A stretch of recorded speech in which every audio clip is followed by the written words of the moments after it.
Well, hi, and thanks for joining me here in my shop. I'm going to take another run at this Philips receiver and try to locate the source of the pops and clicks. And first I want to thank you for your comments, and in particular Scott, David, and WB8MHE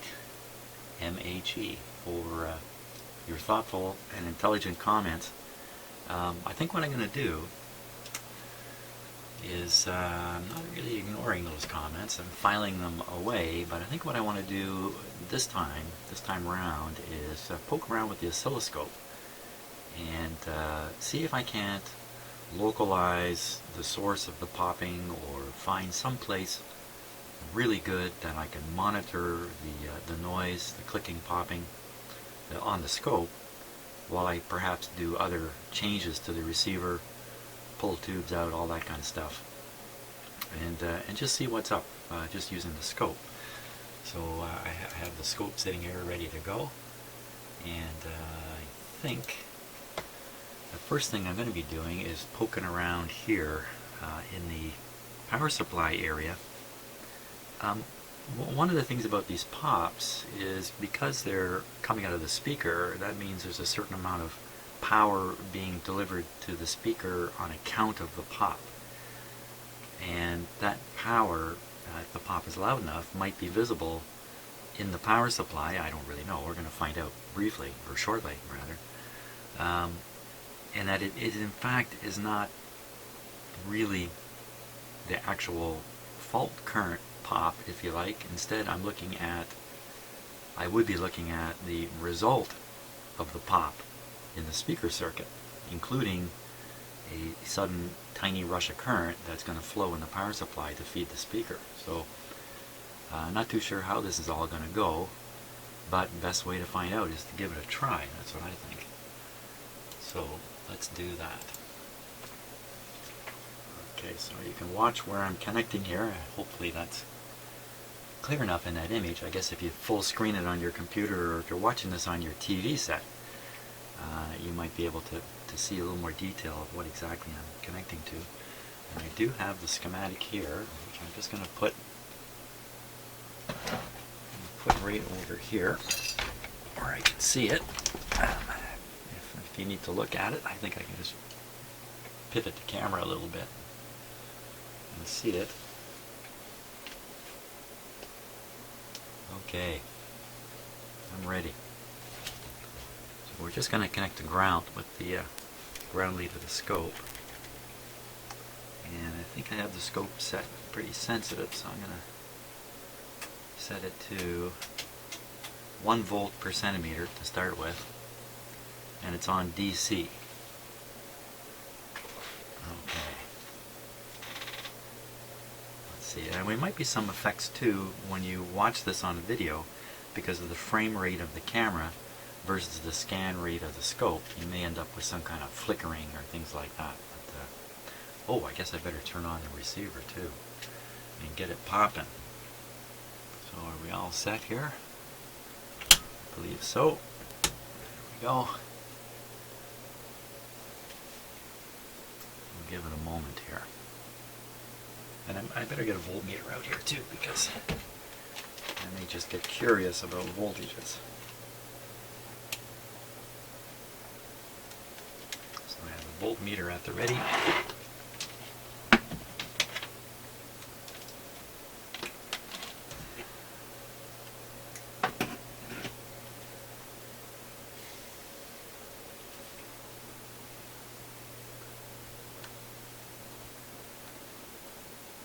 And we're greeted with silence, which is always the case with this. The popping doesn't start right away.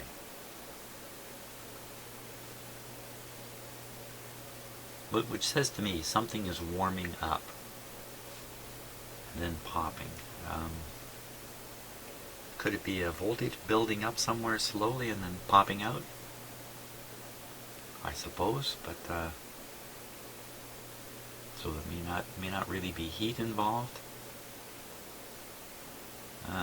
Who knows? Okay. And the other thing I got to figure out too is how come the radio stopped working. That's It really upset me quite a bit, actually.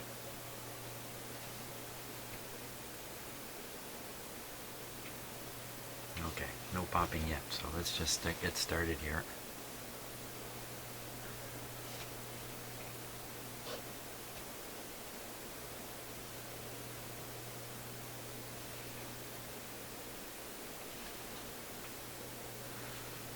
I think I'll change the setting on the scope to, we're going to be looking at DC. Why would I bother looking at DC? I think I'll flip the scope over to AC. I don't have to worry about these big DC voltages throwing the trace off. So let's, even though we're not hearing anything, oh, here it comes.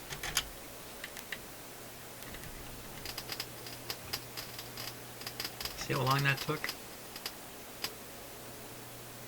It really is suspicious that it's a 2. Let's try here.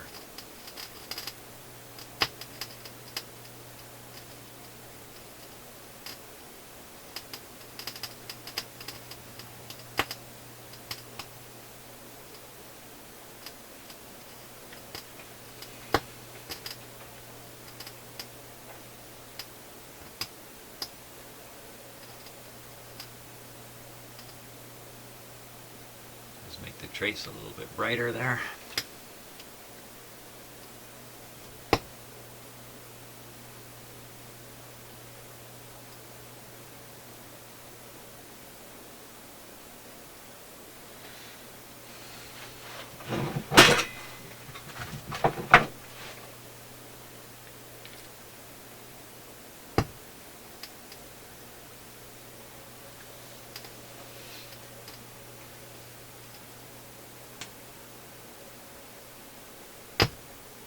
Well, it's quite clearly visible in the power supply. And where I am is I'm at the junction between the 120 ohm resistor and the 680 ohm resistor.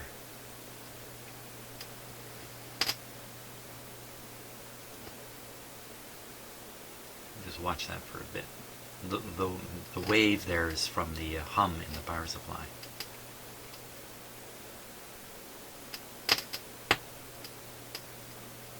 I think maybe I'll slow down the scan rate here.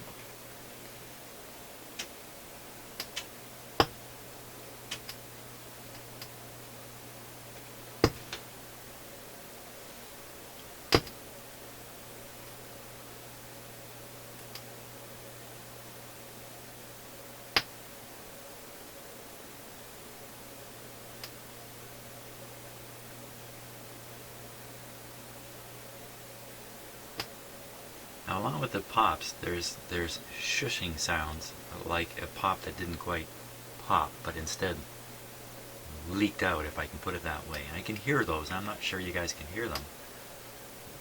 But when they occur, the voltage here at this point does drop. Now, where are we on the... Let's see, we're at the 0.1 volts per division. So, although it makes a big difference on the scope, it's actually a small voltage excursion.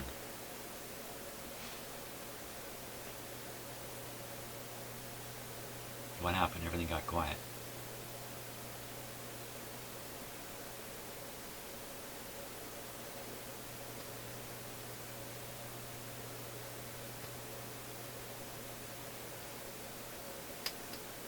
I'm running the set on restricted voltage also, so it's only running on around, oh, I don't know, 90 volts or so, not the 115.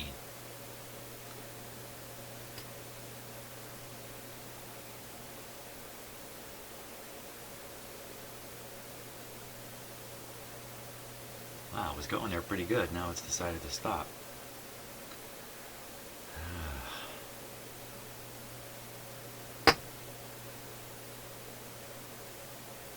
Okay, so if we can detect it there, what I'll try to do is detect it on each of the boards.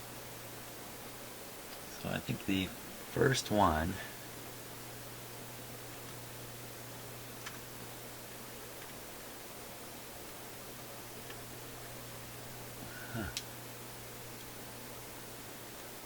you know what, this is a high voltage line I never disconnected before.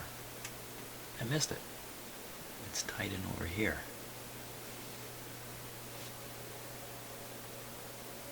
Oh, jeepers. Much earlier I tried to identify which board or area might be the source of it by removing the B plus to each of the boards. And I lifted this red wire here, and that feeds this board here, but I see there's another one. There's another red wire coming from a power supply point over here. I missed it.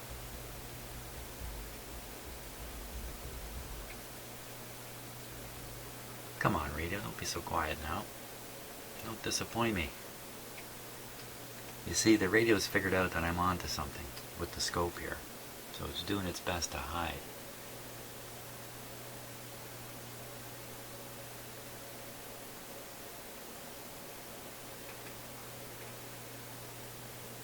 Well, let's assume the popping will come back.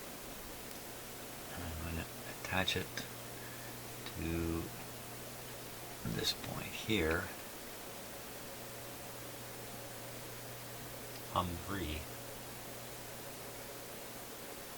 Maybe I'll have to give it full power to get it popping.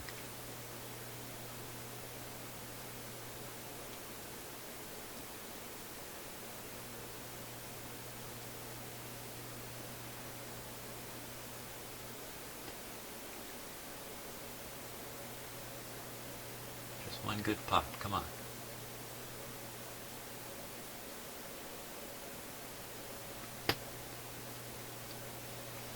So I didn't see anything on the scope at that pop.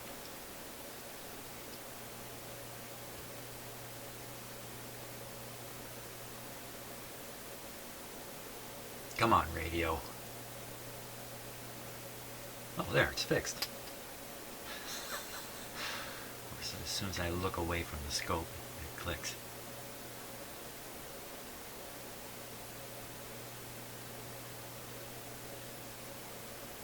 Well, I'm going to give it full power here. We'll see what that makes it want to pop more. Yes, it does. Okay, turned it back down, but there's no evidence of currents rushing in this particular point I'm monitoring. That's good. Let's try. Well, that's interesting, because the first point I was monitoring back here is where a red wire high voltage lead is connected going up into this board. So if the voltage is jumping here, then that jump is being fed or being felt in the earlier stages of the radio, even if it's really being caused in later stages. Because once you start yanking down the B plus voltage, that yank is going to appear all over the radio and be detectable all over the radio.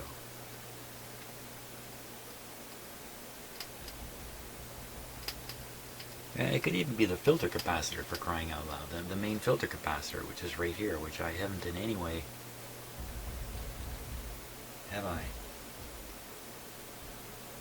I proven it can't be that.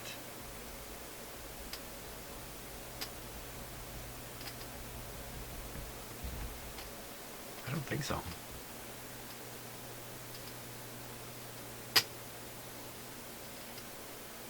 Okay, let's try another point here. Okay, this is the other side of the 680. So this is basically the red wire that feeds the output board. I'm going to turn it back up to full power here.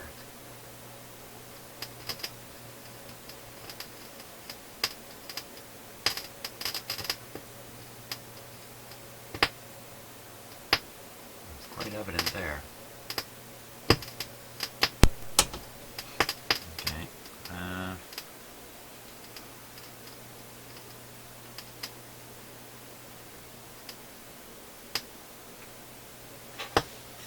silly move would be to pull out those.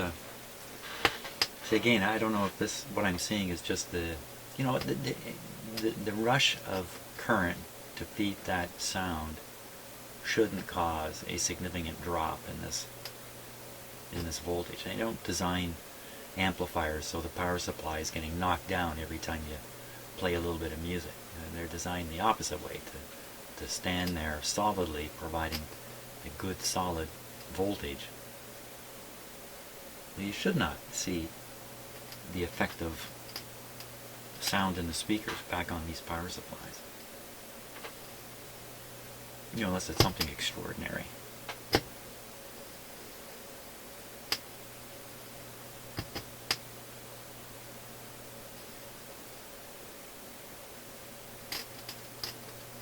So why don't I pull out the preamp tube?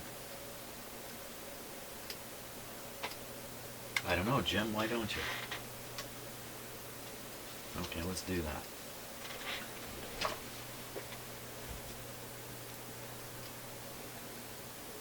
I'm just going to cut the power momentarily while I do it.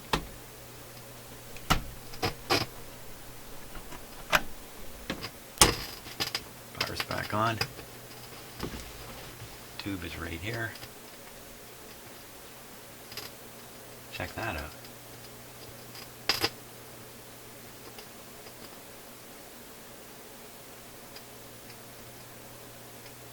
Wow.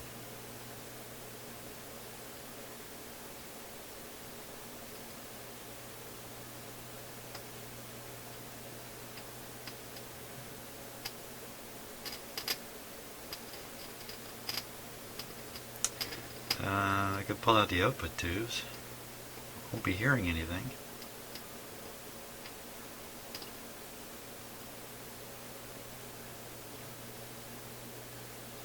Just on the basis I don't know what else to try right now. Let's try that.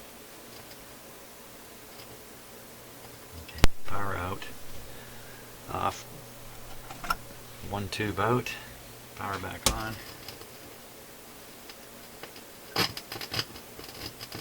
Power off. Other tube out. Power back on.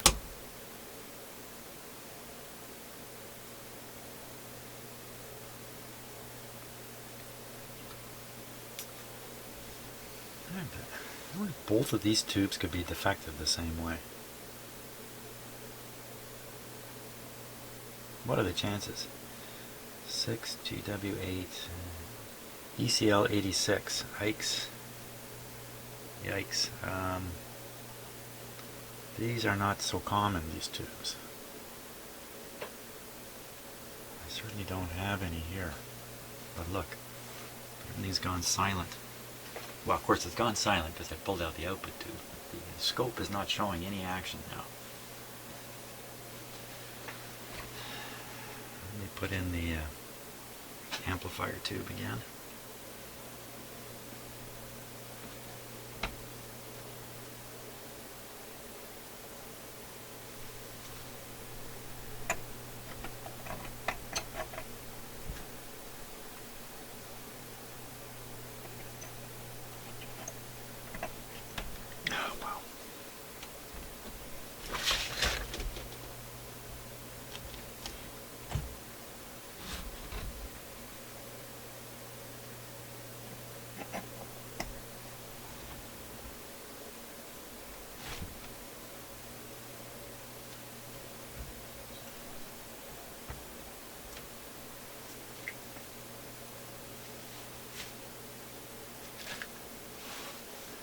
That didn't seem to bring back any popping.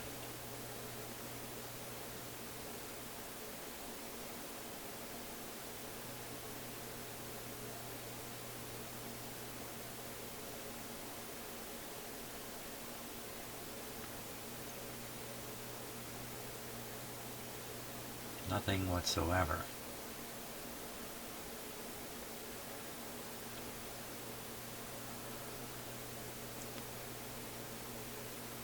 Okay, let's put the tubes back in.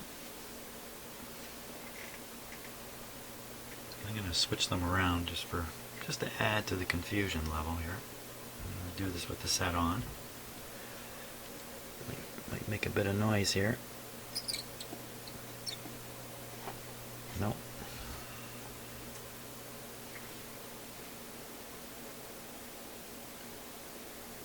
Watch for the popping to start. This is interesting. The tube's going in cool.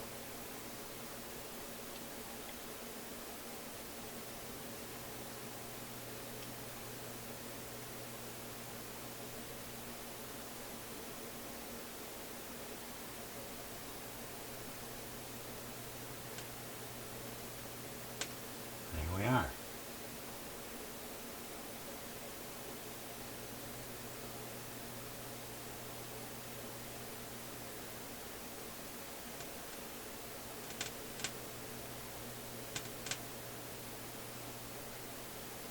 Okay, so I'm going to pull that tube back out. Put the other one into the same socket here. Yeah, my assumption here is that you're not going to get two tubes doing the same thing like this. I mean, what are the chances?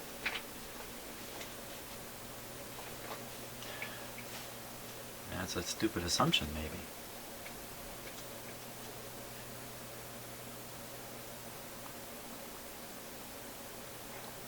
Again, nothing at first.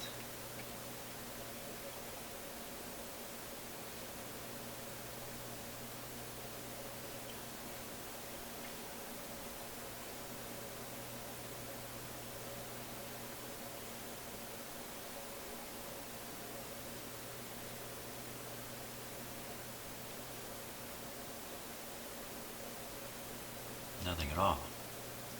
Okay, I can get a full line voltage here.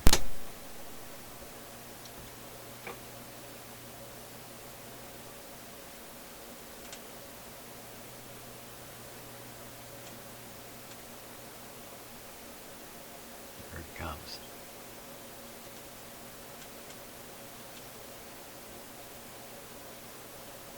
I'm leaving the set on, so nothing is cooling down and heating up. Well, that's not really true, you know. There could be cathode resistor. Okay, but if it was a cathode resistor, you'd expect this on one channel only.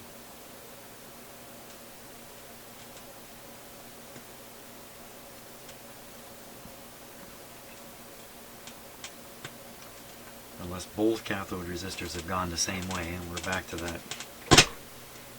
Okay, let me cut the power back. I'm now going to move this tube to the other socket. This might be a little noisy.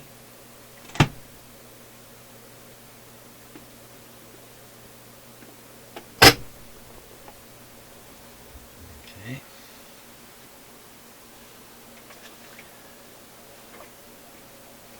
I did that pretty quick, but the sound didn't start as soon as I stuck the tube in.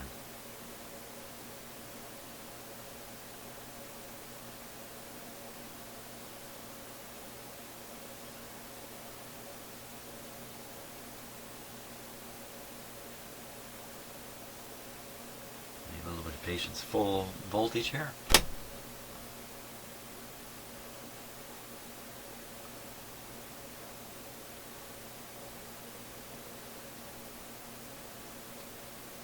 Here it comes.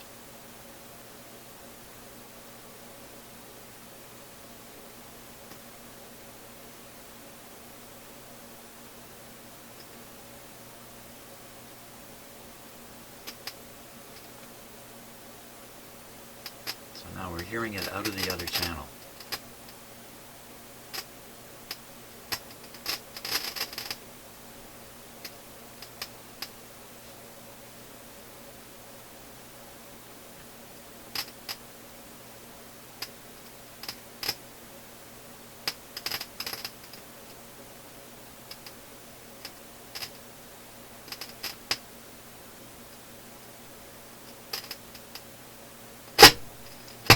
Whoa, wow. Okay. Shut the power right off. Pull this tube out. Put the other, drop the other tube on the floor first. Gee. Wow. Hard to believe it. Bent two pins like that. That was a pretty gentle fall, I thought. Whoa, okay. this is just what the tube needed.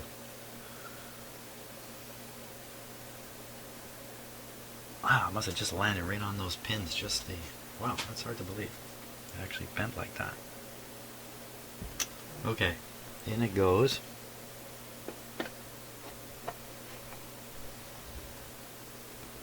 Power on.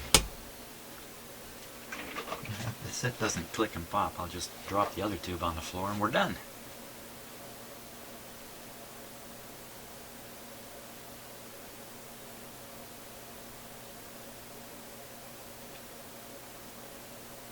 Okay, we're on restricted power at the moment, but I'm going to give it the full shot here in a second.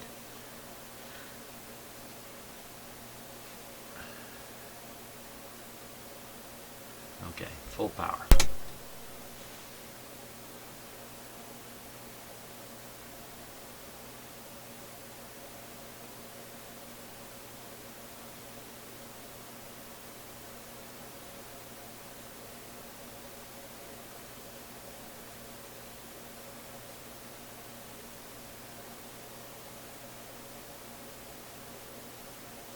Now I did have it turned completely off for about a minute. Here it comes.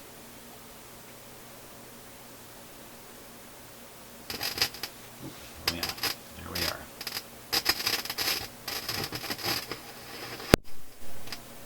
Okay, so I put the power on restricted here. You know what?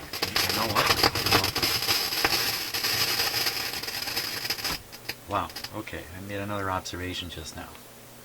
And that's looking at the light bulbs, my light bulbs here. I turned the power off to the set now. But these light bulbs were glowing ever so slightly. And I noticed with the clicking and the noise and the popping that these bulbs were glowing up and down. They were, during the pop, they become more bright. They become brighter. That's a substantial change in power draw to do that to those bulbs.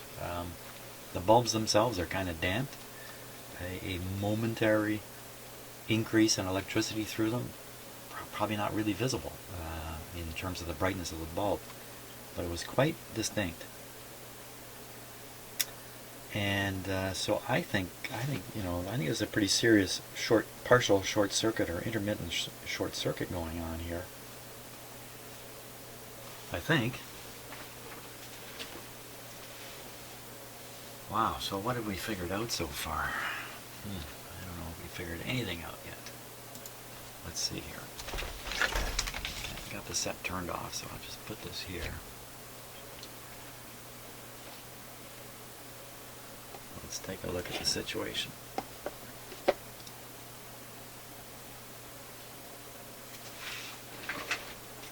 It's still bothering me that the radio's not working, but ignoring that for a minute.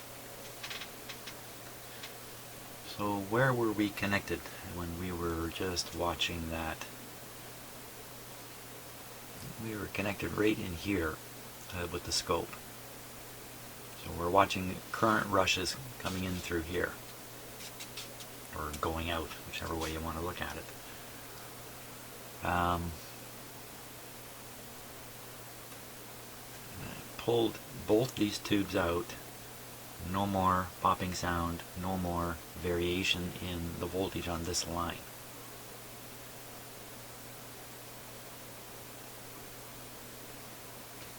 You know, more and more it looks like it's the two output tubes, and they're both shot in the same way. Wow, which... Maybe I can... I don't know, if I tested these in my tester? I think it's time for another test those tubes. I really think I don't know. That's one thing I'm sure of. I'm sure I don't know. Yeah, let's put them in the tester, see what we can find out.